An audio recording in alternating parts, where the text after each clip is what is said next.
where the trains all clatter through. Hey, look at that driver driving on the ride that train on blue. Way up high to the window, take a peek on inside view. All those people busy working, I want to see what they are do. Come on, let's reroute the market. Did you hear that color blue? Everybody's busy selling. I want to buy me something new. The three arches under the station, down where the pigeons project cool. Take you right to the river. I want to ride down the avenue. Hey, look at those faucets gleaming. They look so clean and spanking new. When they're taking up that I'm gonna ride on right to school. Let children hurry through. Sit down, the teacher's teaching. I'd love to learn a thing or two.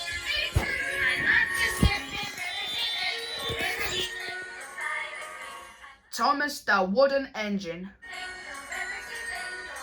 on, get on down to the city, where Frank wants Santa Cruz.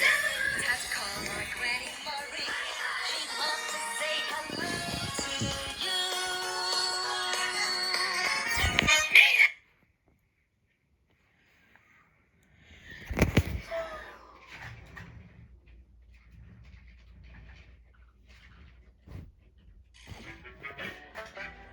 Once upon a time, there was an old toy maker who was putting the finishing touches to his latest toy. It was a little wooden train with 6 small wheels and painted bright blue with a yellow number 1 on its cab. The toy maker stood back to admire his handiwork. I shall call you Thomas, and soon you will make a child very happy. Although you'd make me even happier if you were a real train.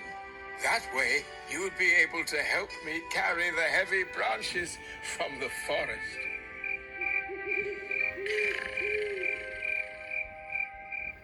That night, while the toy maker slept,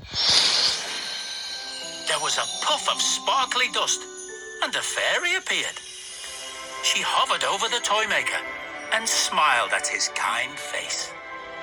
Then she turned to the little wooden toy train and waved her magic wand.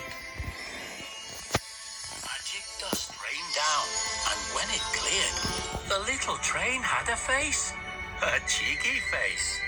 Suddenly, its eyes snapped open. I can see. Then it took a deep breath. I'm alive.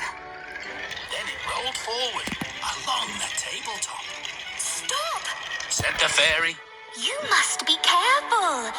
You are only small, but if you prove yourself to be helpful and brave, then I will turn you into a full-size real engine.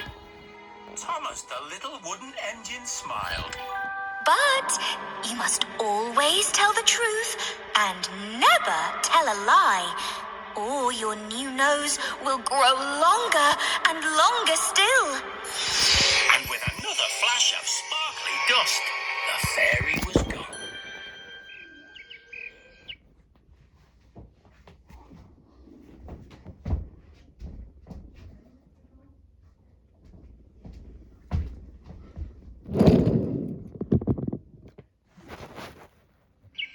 The next morning, the toy maker was excited to find his toy train had come to life. He asked Thomas to go to the forest to collect some wood so he could make more toys. Thomas was very keen to help. I shall bring back all the branches I can carry, so you can make lots and lots of toys. Hang on there, Thomas. You only need to carry what you can manage. And come back straight away. We wouldn't want you getting lost on your first day, now would we? Thomas agreed and raced from the workshop.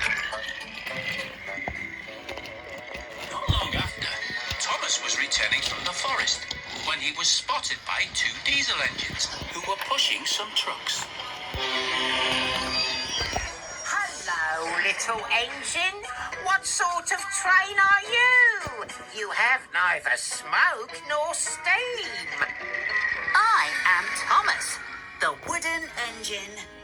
I've been to the forest to collect wood for my friend, the toy maker.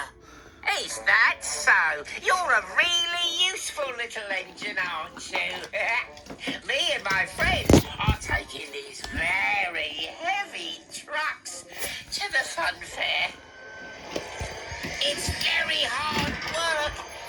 If only there was someone who could help us. We only need to push the trucks around that next bend. Well, I can help you. But surely you should be heading straight back home. Not me. I don't have to go straight home. said Thomas, fibbing a bit, at which his nose grew a little. The diesel engines were puzzled by that, but quickly accepted Thomas's offer. While Thomas, keen to show how strong he was, raced up behind the trucks and gave them a mighty push. The diesel engines followed along behind as Thomas pushed the trucks around the bend. Then a little bit further, then a little bit further still, all the way to the fun fair. By the time he got there, Thomas was all out of puff. Thank you, little Thomas. We can take them from here. The diesels scuttled off with their trucks. That's when Thomas saw the fun fair for the first time.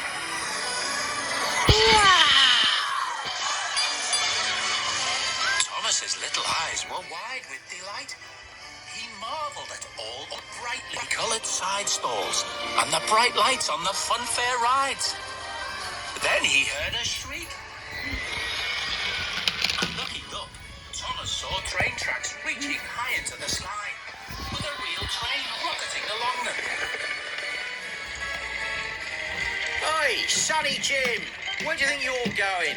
You need to be over 3 feet tall for this ride, said the ride operator, pointing to a post with a line painted on it. Oh, Thomas scooted over to the post and stood on his tippy wheels.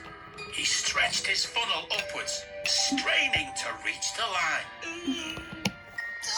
Plus, you've got to be aged 4 or over. well, I'm, 4.5. said Thomas, fibbing a second time and making his nose grow a little longer. And lo and behold, the tip of his nose reached the line. There. Thomas boldly jumped onto the tracks and raced off. And didn't he have the time of his life? Yay! He whooshed up, he whooshed down. But then as he whooshed around a bend, he saw the roller coaster train thundering towards him. Oh, no! Thomas slammed on his wooden brakes, but it was too late. The train bumped into him and sent him flying from the tracks onto the giant slide, where he slid down to the ground and shot forward, startling the crane driver, who was unloading the coconuts and toffee apples. Plop, plop, plop they went as they landed on the diesel engine's heads, What sheds? while Thomas landed in a heap in the hooker duck stall. The stall owner glared at him, It wasn't my fault. said Thomas, fibbing for a third time, at which his nose grew even longer, hooking 3 ducks on its way. Not wanting to stick around, Thomas made a quick exit. Thomas hadn't gone far when suddenly there was a puff of sparkly dust and the fairy reappeared. She looked at Thomas's long nose and was disappointed. Have you been telling lies, Thomas? No. Oh, well, maybe a little. I'm sorry. I promise to always tell the truth from now on. And with that, Thomas's nose returned to its original size. And I should be getting back home straight away too, shouldn't I? Yes, Thomas. You You should.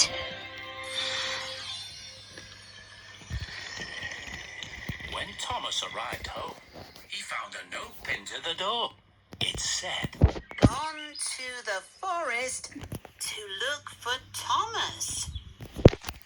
as Thomas read the note, he could smell burning.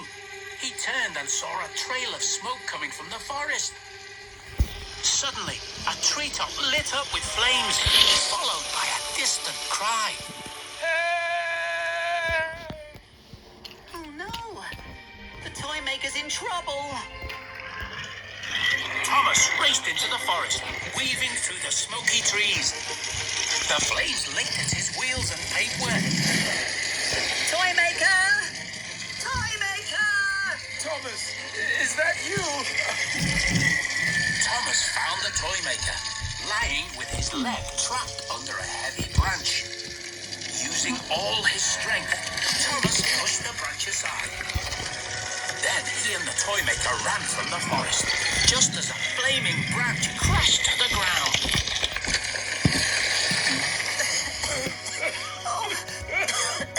Thomas and the toy maker collapsed on the grass, exhausted.